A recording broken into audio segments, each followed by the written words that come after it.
Hey, I'm Brett. Hey, I'm Molly. And welcome to our podcast, Let's Be Curious Together. Yes! Our very first episode. This is it. This is the launch. Here we go.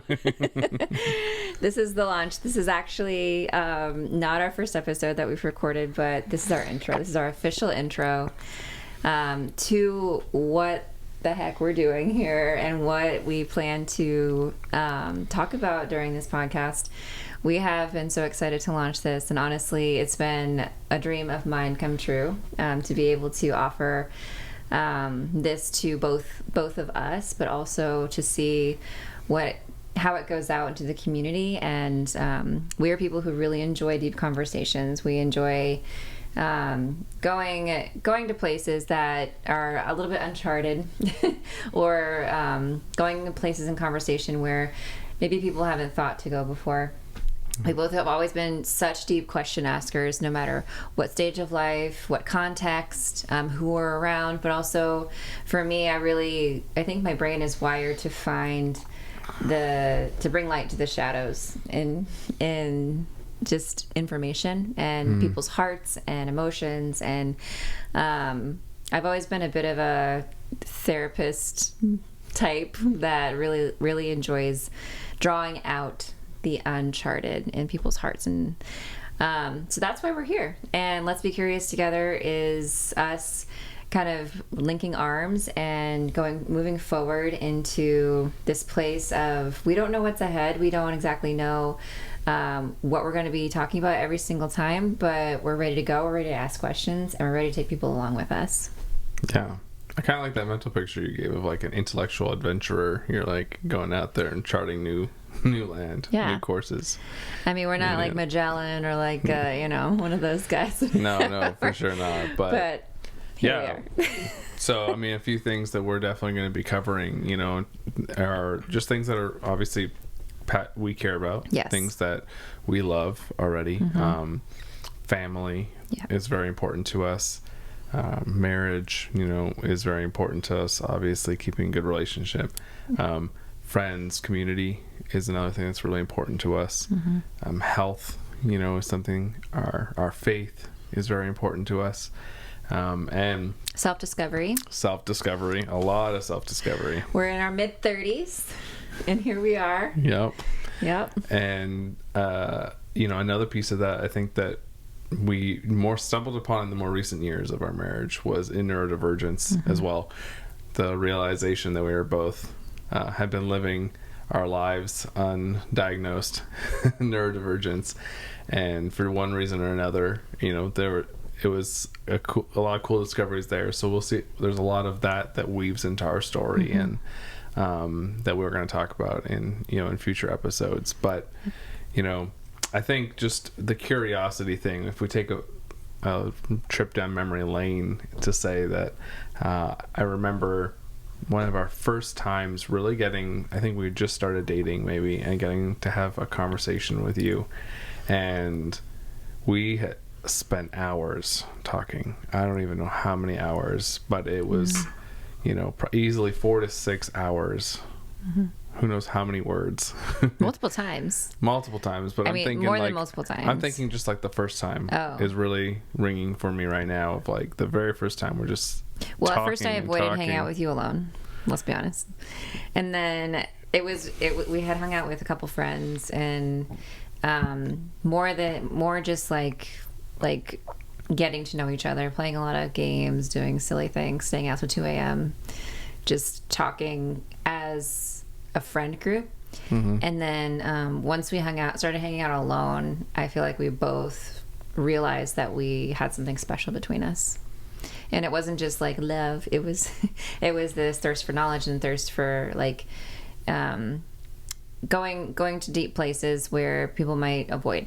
Like there's I think there's like an accepted level of shallow conversation, and just in not asking too much of people when you're interacting. And even in church circles, not all of them, but some church circles, some family circles and friend circles, you don't ask too much of people by in how you interact with them and what you ask them to intellectually, like what places to intellectually go and emotionally go.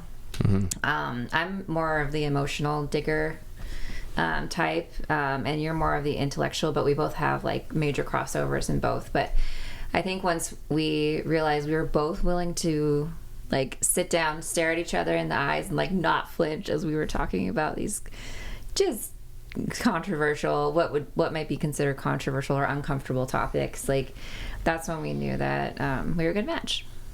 Yeah, and I mean, it was deeply satisfying to find you. That's where I was trying to get to. It was very satisfying. I remember sitting there in that moment and thinking, wow, someone else cares to explore this, you know, the way that I care to explore this. Someone else cares to, you know, ask these questions that, you know, are things we don't necessarily have answers to, right? But just to go there and say, like, this is what I've always thought about that, and this is my opinion on the matter, or this is my belief, and what do you think, you know? And to have someone else to go exploring with, right? And all of a sudden say, like, I'm not alone in this. Like, there's another human out there like me who also cares about this type of stuff, right? They're willing to go past the levels of cliches and facts, you know, and get down into beliefs and wants and needs, you know, and like get further down where it's more intimate, and it has a lot more potential to clash, right? You have a lot more potential to be in disagreement with someone, or for them to, you know, feel awkward because they can't get on the same page with you. But I remember just us going there, and I was like, wow, I love this person. Who is this person that was willing to go to this level with me? And that was one of the things I first loved most about you. I loved it too. I knew it was very unique because I've always been the type of person that, in my family is like this too, that we kind of live in the place of, hey, let's just face the hard thing, or hey, let's just confront the hard thing. And I grew up in a pretty decently confrontational family, and over the years I've had to learn that not everybody thinks that way, and that's okay. And you know, in learning how to actually like be in community and love people, everybody has a different language of love, not just the 5 love languages, but a language of love in a sense that in conversation, like some people really just want to stay comfortable, and that in order to not feel unsafe, they need to stay comfortable. So there's like a level of depth that you can hit with people, but there are those of us who really want, whose love language is actually to go to those confrontational deep places, to scratch the itch in the brain, to just to find truth sometimes, like, to be ugly, to be and when I say controversial, it's really just about who you ask. But you know, we all have curiosities, we all have those deep like dreams in our heart and visions, and you know, the things that we really are satisfied by when we learn more about them. And that's what this podcast is for. That's who this podcast is for. It's not for those who you know, just kind of want to stay in the comfortable place. Like and that's what neurodivergence kind of feed off of, is that like we feed off of the uncomfortable a little bit, like you know, to find truth, to pursue. Well, I think we have a different definition. Most of us in the neurodivergent community have a different definition of what uncomfortable is. What do you mean? So, you know, say like asking these kind of bigger, deeper, profound questions, you know, societal norms, it seems to be for neurotypicals, is that those aren't things we say in public. Those aren't questions we ask in public. Anything that could make someone else slightly feel uncomfortable, you know, we're not going to put them on the spot. But it seems to be, from everyone else we've met as well, neurodivergence, we're like, it's just information. Like, I don't understand the big deal. Why are you getting so defensive about a question? It's just information. I'm seeking information from you. Like, I don't understand why what I said is making you feel that way, you know? But things that are really uncomfortable to us are like a lot of social expectations. Right? Hey, I need you to like to show up and be, and do small talk. Small talk is extremely uncomfortable, right? And that's like, I feel like I short circuit in small talk. it's like the inverse. You know what I'm saying? Yes. Like if you talk like the 5 stages of communication or layers or whatever of communication, of like cliches and facts, and I don't remember the other one, and then you get down to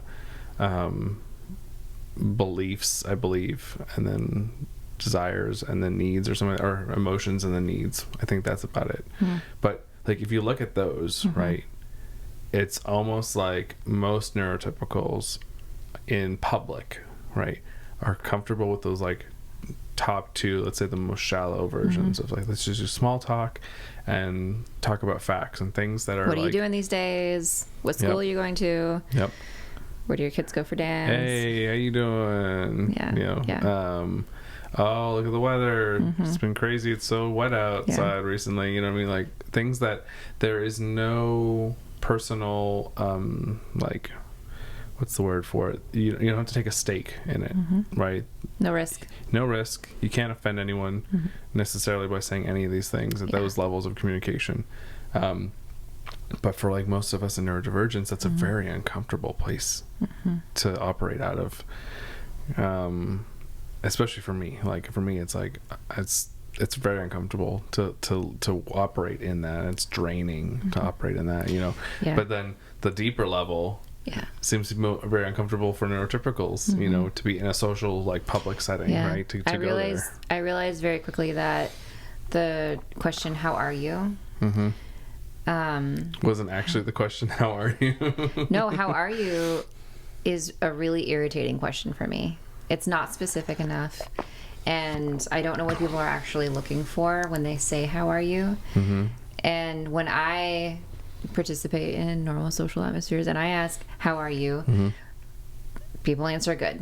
Good. They treat it like a cliche.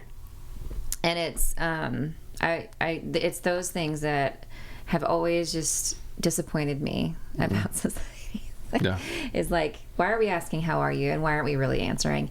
And then people have friends, like say it's like small groups or in creative realms and whatnot. I've always been told that whenever I share something or I talk about an idea or a creative direction or something that I've been learning lately, I go to a place where afterwards people are saying to me, "That was very vulnerable. Thank you for being vulnerable." And I'm just like, it was? Like that to me is just fact. Like those are facts to me. Like inside, it was just very nice for me to share like the facts, but those things are really easy to do. Right. And it's a nice relief to like get out. But I think deep vulnerability to a neurotypical is just facts for, and we engage on levels that are just, we see it very differently. Yeah. We see life very differently. Yeah, and I think it's been a great journey to come to this realization, this self-discovery, this like, hey, not everybody has thoughts going through their head like I do. You know what I mean? Like, and just acknowledging not everybody has 3 voices at the same time talking to you. I still don't know what that's like. I know. Can you imagine? But I would really love to just dig deeper into, the way other people think as well. Yeah, and for sure. I think loving ourselves enough to acknowledge who we are, how we're made, and what makes us tick, and then hear somebody else out to say, who are you? How are you made? What makes you tick? And to be able to converse this way is just opening up a lot for people. The past 5 years or whatever, we've all been recovering from COVID, going through and recovering from COVID and stuff. And you and I have noticed a huge lack of patience for differences. And when we get to the place of conversation, that's something that you and I really love is differences. Like, tell me what you think. Like, I want to know, and I want to appreciate your perspective. I want to seek understanding about who you are and what makes you tick. What makes you unique? What makes you unique, and Not what makes you like me. Not what makes you like me. And I'm not afraid of having this conversation. I'm not afraid that what's real to you or what's true to you, I'm not afraid that that's going to be different for me. That's not going to change who I am. That's not going to, and I feel like we have to get better at this. And this is why I'm so excited about this podcast, because that's what we're pursuing, is getting better at seeking understanding instead of agreement. And we go into that. We're going to go into that a little more in other episodes, but, and really just welcoming anyone to the table as long as they also are willing to seek understanding instead of agreement. And I don't know, that's what excites me, is we're all just so incredibly different, and we all come from incredibly different places, but there are so many different ways, like methods of thought and upbringings, and like if you even think about the different cultures around the world, our human brains are very capable of being so incredibly different. Let's just say that. Mm-hmm. Yeah. And we like to appreciate, like you said, those differences, right? And it's been fun to grow through the years, grow closer together, grow other relationships with other people. And I mean, we have a very broad pool of people that we're friends with, that are very diverse in their backgrounds. And it's fun to not have everyone be exactly the same, right? From the same place, doing the same thing. I'm sure we're planning to have almost all of those, all of our friends on the show as well. But it's been interesting for sure. I think it's also, there's been a level of, how do I say this? Like a sigh of relief when we realized finally that we were neurodivergent after all these years, that, we're not just like broken. Right? We're not, or maybe less frustrated with other people as well, right? That was a huge one, let's be honest. Less frustrated with other people. Or less frustrated with how we feel we just do not fit. Right. Like, I don't, or how do you not see this, right? Like, I think, we have a different perspective on the world, and I'm sure neurotypicals will say the same thing of us, right? And so there's just like, how do you not see it this way, right? Like, I don't understand how you didn't see that coming, or whatever. And you're realizing now, like, oh, we're wired differently. And that's okay. But we are literally wired differently. Oh, yeah. Right? It's not like laziness. It's not like bad habits, necessarily. It's like we're wired differently. Same reason that you and I will both literally forget things in the short term, like put something down and not know where we put it. And to like a neurotypical, it's like, you want to go there? You want to go there? How did you not remember you put that there? Right. Well, and can I just caveat for a sec? So I've been running a house for 10 years with a husband, and then we had our first kid. We got pregnant 4 months after we got married. So we dated for 4 months before we got engaged, and engaged for 4 months before we got married, and married for 4 months before we got pregnant. And things just happened very fast. So I've been keeping house, and I spent the first year or so just kind of getting my feet wet with like, what is this? Like, how to manage a home, how to manage stuff, how to manage, like, I love to cook immediately, so I was enjoying cooking meals. And when I had our daughter, I quit work and stayed home.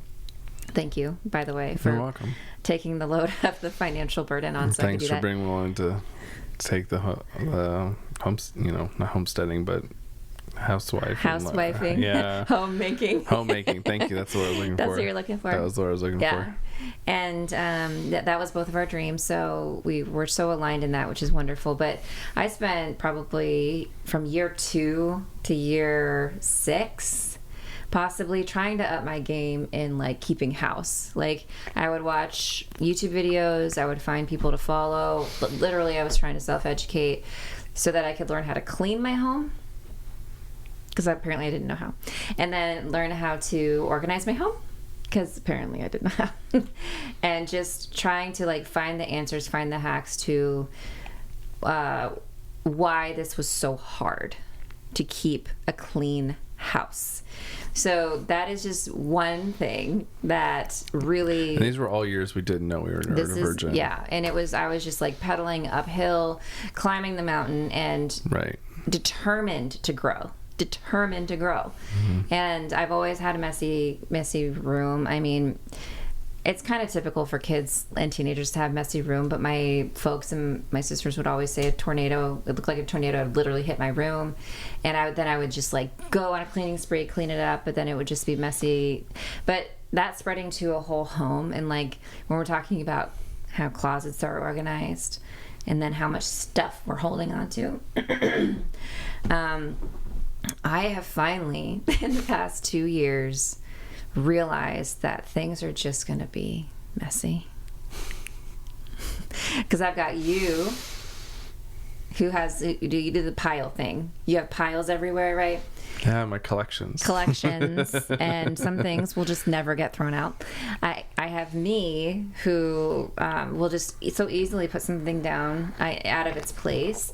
And we have now 4 kids, and all 3 of our daughters they're working through it, and we're all very much not orderly people in the traditional sense of orderly. Like, and like let's just say it this way: like if you were to randomly stop in our home at any day of the week, you're not going to find it pristine. But we're working hard. We got chore charts. But we generally know where just about everything is. Yeah. Most of the things. Yeah. And we have dogs and stuff. There's just a level of chaos that I think I've learned to just accept. Yes. And instead of fight. And there's also, though, there was a layer, too, of saying, like, look, we've got 4 young kids, and what are the things that are most important to spend our time and energy on? They're going to make messes. There's no way around that. And kids are going to make messes. Kids are going to make messes, right? Yeah. And so it was a level of, it needs to be clean enough that we can work in our home, right? Things need to be clean enough that it's operational, right? We're not tripping over stuff. We're not walking through piles or whatever, you know? So, you know, we all have to be responsible enough to make this home work. But we're not going to kill ourselves to make it pristine at the sacrifice of spending time together and having good relationships with our kids. Like, we're not going to turn this into shouting, screaming matches where, you know... We were there for a bit. But we're not, like, we've decided we're not going to do that because it's not worth it. Like, the cost isn't worth it. It's not worth the stress. It's not worth this extra. To have the perfect house... Because, you know, and my question to you was consistently like, look, when we're 80 years old, one day are we going to look back and say, wow, I'm so glad I kept my house clean, or wow, I'm so glad I had a great relationship with my kids, you know, and we had fun and connection. We could burn so much energy on focusing on cleaning up. And we have spent years, like I have spent time doing that, burning the connection energy on tasking, cleaning up. And I still have to fight that, but now, we're not talking, guys, we're not talking about a little bit of mess. We're talking about a lot. And we're talking about our kids, and we both collect things because we see so much creative potential in stuff. And we see the creative potential that it could turn into something else, be used for something else. And the categorizations of our things are just not normal. We are definitely creative-minded people. And so in living life, it's just not structured in a, like, there's just going to be stuff. There's just stuff everywhere. It just is. But what I see the benefit of is our kids are very crafty, very like artistic, and they're pulling things from places. They're creating sculptures and dolls and sock puppets and whatever they possibly can with materials that have nothing to do with arts and crafts. You know what I mean? And I'm so excited to see those creative juices flowing. So that to me is worth it. It's just, we live in suburbia. We don't have a majorly huge yard. We live in a box. And I love our home. I'm just saying there's just some things about normal living, normal life structure that we just don't fit in to. Do you know what I mean? So anyway, there's that. But I love I love about you, though, that you have a creative mind, because you're an engineer mind. You have an engineer mind, but you're also extremely creative at the same time. And when we were first getting to know each other, I saw you as somebody who would just stare and listen a lot. And then you were tech director, so you knew a lot about machines and electronics, and you were pretty much a nerd type, let's be honest. So you would fix things, everything. I was in production. You were in production.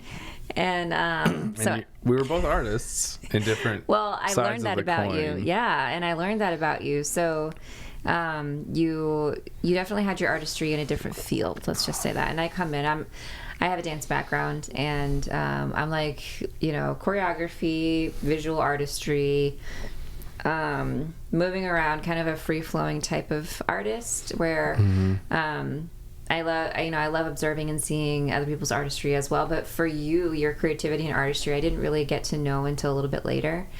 But most of mine was in production, film, lighting, sound.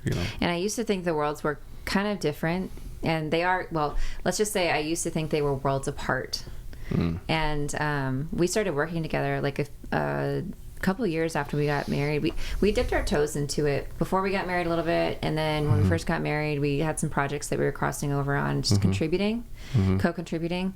And then I just remember really starting to gain momentum and seeing your mind at work in my field, and then being able to contribute to your field as well, and seeing how you received my creative voice, if you will. Sure. And how you received what I had to say, what I thought, and you were always so incredibly welcoming and like being willing to teach me about your world, and then to hear what I had to say about it after you taught me about it. You honored my creative voice from the very beginning, and I just really, really love that and appreciate that about you. But we are both creatives, and we love working together. I love working with you. We live a very different lifestyle than most people, and I'm so blessed because I feel like each year we're getting closer and closer to our vision that we have. Currently, Brett is working out of the house, and when I say working out of the house, he runs his own company. And you work from your home office. Yeah, all of our people work remote, so everyone in the company works remote, which is great. Yep. It was a big goal of ours. To back up on that for a second, I was working in a 60+ hour a week type position, and when you're on call and out of the house, and on call, where you could get calls in the middle of the night and have to answer and respond. Very relationally demanding. Very relationally demanding. Very taxing. Very rewarding in many aspects, but very demanding. And then we were 2 young kids at the time, and I was seeing life is just flying by. I'm not getting any time with them. And I'm just seeing all these great pictures of you and them, which I was so glad you were able to be home with them. But I'm like, man, just really missing out on all this. So can we pause for a sec? So while you're thinking that, I grew up in a home where my dad was in ministry, and he was actually around a lot more than the average father.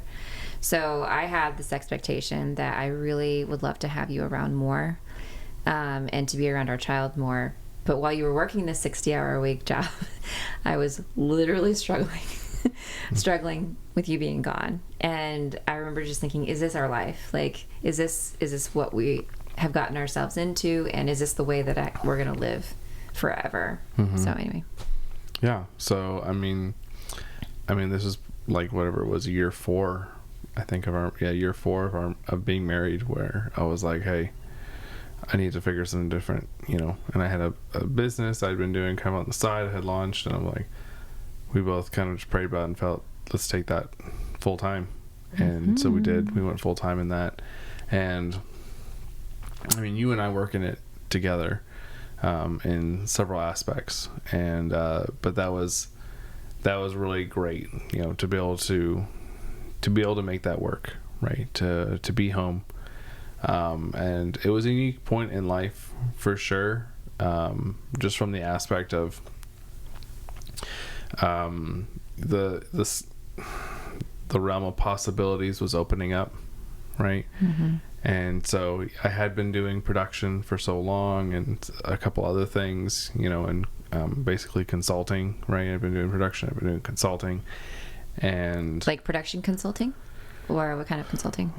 Well, I had been doing production consulting, and then I'd also done some had been doing business consulting, Okay. you know, business development and growth and stuff like that. And so I had been working on kind of all those different things in my previous jobs, and now I'm here in this moment of working for myself, and this like, okay, the possibilities are endless now. Like, what do I want to do? What should I do? You know, and that tough in between place of saying yes to something means saying no to 5 other things. But so what do I care about? What am I passionate about? You know, better yet, what's going to serve us?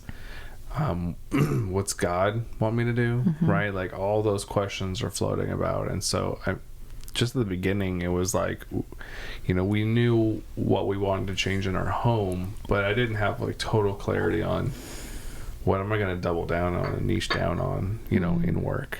Yeah. And I definitely didn't at that point yet feel like I had found my purpose, you know what I mean? And I think a lot of us are that way, right? We're like searching for this, like, what's this thing that I'm uniquely qualified for that I can do that's going to leave a mark on this world, right? And find my purpose. And so we were I think I was probably 18 months into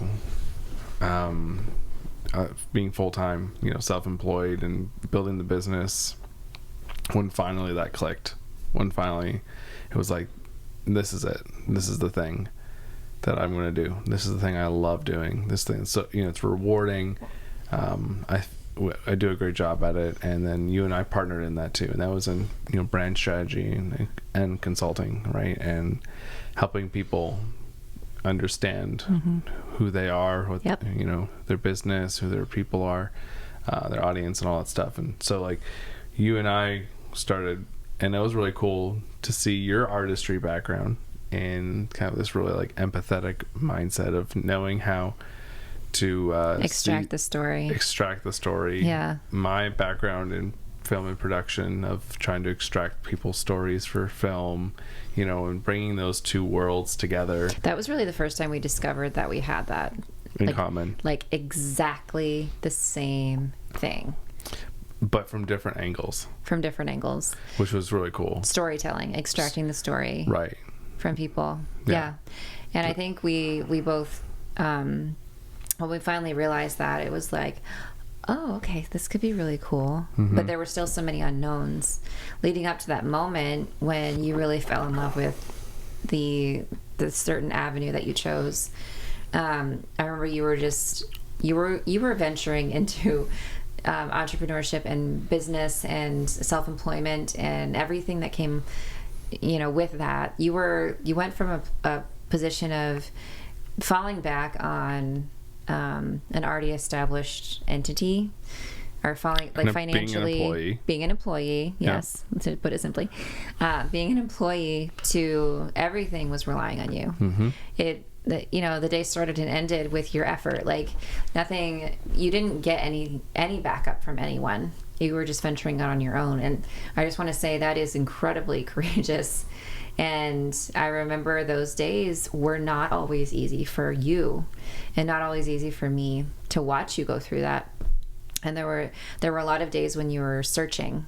And, you know, entrepreneurship, there's a lot about it. But one thing about it is when you're really venturing into something as a pioneer, you have to know who you are and you have to know what you want. And if you don't, it might take you a minute to get there.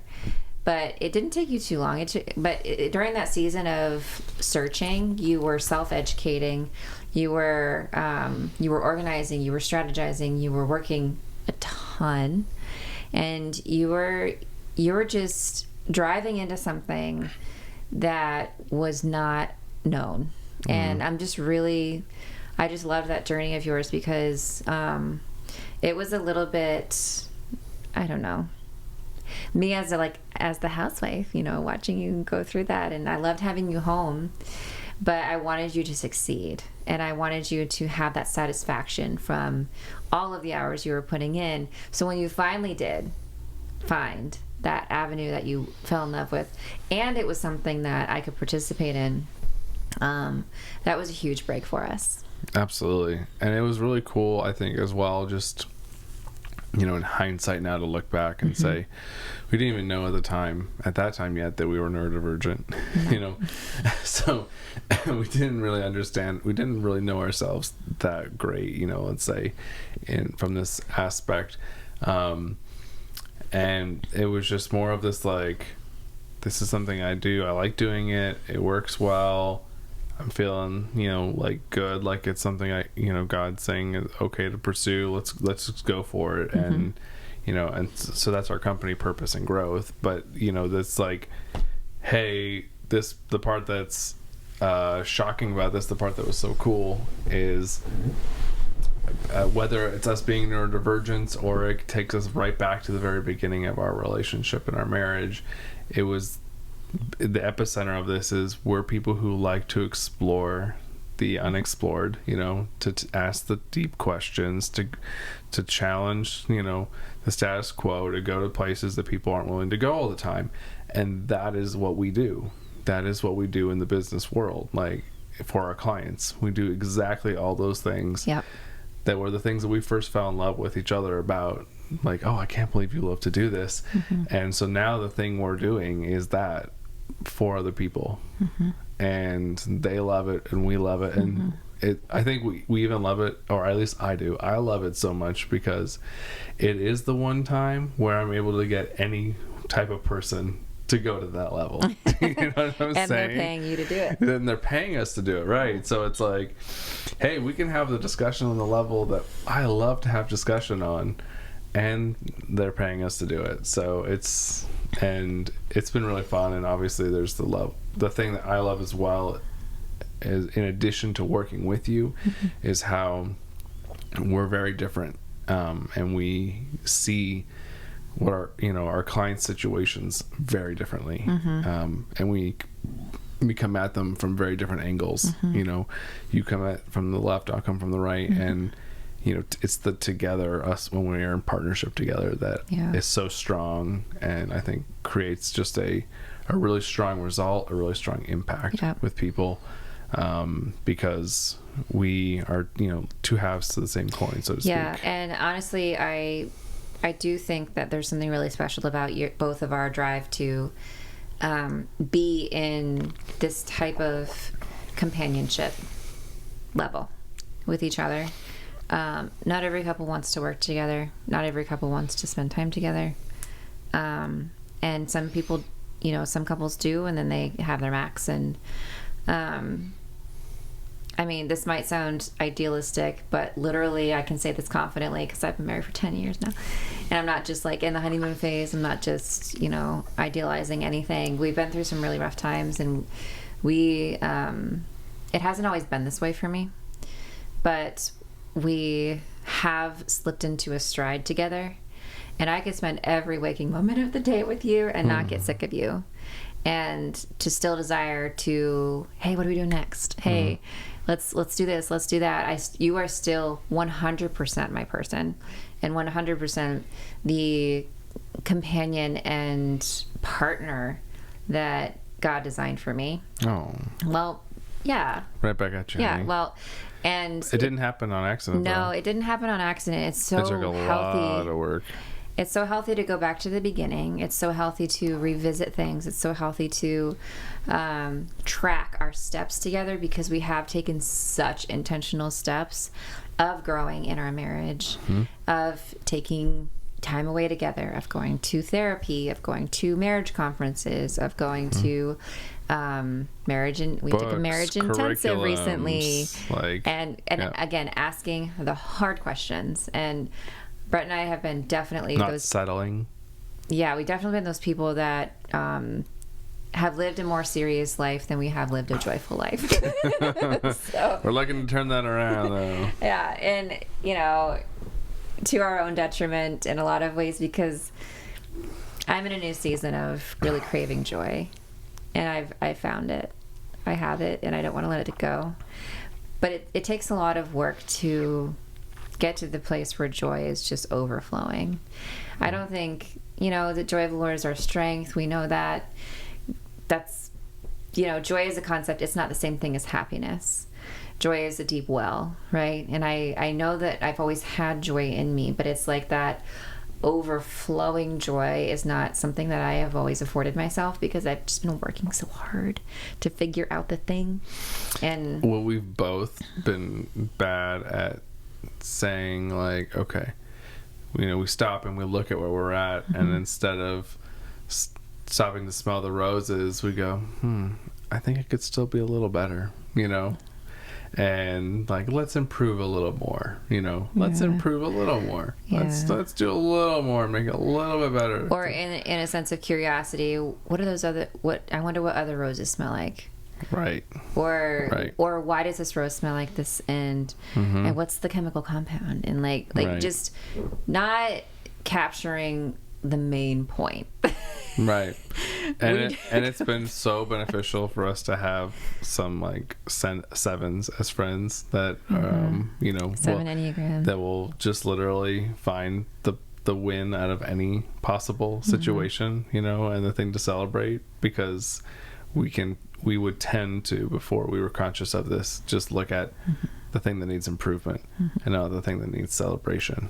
And but obviously, like, we're changing that now. God has consistently sent me 7 Enneagrams in my life, my entire life. And when we talk about Enneagram, we're not people who like worship one, psych test over another, personality test over another, but we appreciate the language of it and the understanding of it. So I have literally I can track all of the friends that I've had over the years, and they are 7s. So, God sent me some great balance over the years, just me being in my nature the way that I am. Sure. And, needing someone to balance and needing someone to draw out the childlike nature in me. Right. But I was also going to say, one thing that really helps us work together well is that we truly, both of us were raised as pastors' kids, essentially. You a little bit later on in life than me, but... Yeah, me much later on in life than you. So when you were, 13, 15? Well, I guess you had your first half of your life, and I had, like, the second half of my life. Yes. Yeah, I mean, so I was 16 before my parents became pastors. And they're still pastors today. And then when I was born into it, and then essentially until, like, 14. And then the rest of the story is pretty complex, but we both have families that really do love people, and it's kind of our familial culture to be loving and to be generous in that sense. So you and I both really, really love people, and that is a foundation of what we do. We really love people. And when we were talking about deep diving into people's lives, and we're talking about brand strategy, when we're talking about creative energy in any relationship, we truly desire people to succeed, and we desire to contribute positive things to people, and I love that about the business that you have, and the business that we work on together. Is that the absolute foundation of it is to love people and to see them succeed. So that's been a huge thing for us too, to find. Absolutely. Yeah, and the podcast, is Let's Be Curious Together, is essentially like digging into people's hearts and digging into people's minds and experiences, and this is like totally bread and butter, what I love. So we're just exciting. Expanding the more realms that we can explore our curiosities. Absolutely. And bring other people along for the ride. We kept having people hearing these conversations, these types of conversations, and or in a recap, or they would be a part of them, and then they were just like, why aren't you doing a podcast? Why aren't other people getting to hear what you guys are talking about? This is interesting. So you were all about it for a while. I was like on the fence for a while, and finally we're like, let's do it. Why not? Let's do it. Let's do it. And we're really doing it. We're not doing it to create a huge like following or be the next big anything. Honestly, I think the influence of podcast is really important to a lot of people. The more people I ask about them, like the age of radio is back, and it has been back. Podcasts are radio, essentially. I think they're radio. I think radio hosts were given a big responsibility to deliver news and to create like conversation, whether it's one-sided or with a guest. And I think people are really. I think podcasting is the new radio. That's what I'm saying. Well, I'm saying radio isn't back. Like, to me, those are different. But what I mean when I say that is what you said. Oh, okay. I hear you now. But the whole point of it would be to continue to connect as human beings. Right. You know what I mean? Yeah. So, so recap that's for the heart us. of it. What are we going to be covering in this show? We're going to be covering whatever comes, whatever we desire. But we're going to start with family, business, neurodivergent, marriage, divorce. We're going to cover a lot of like life transitions and aha moments for people. And if people are willing to cover the struggles as well as the victories, and in our own life, we're excited to share and talk through all of that too, because our life has not been perfect or easy or whatnot, but we've had our own stuff. And I think just digging into the human experience. And we like to see what makes people tick. You know, what is it that drives you? Why do you get out of bed in the morning type thing? And so there's going to be a lot of conversation around those types of subjects through this podcast. But, well, everyone, thanks for joining us on our first episode of Let's Be Curious Together.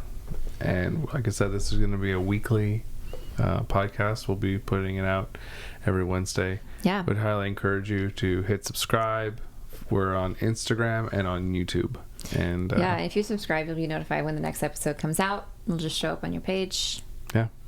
So yeah. We'll see you next week on Let's Be Curious Together.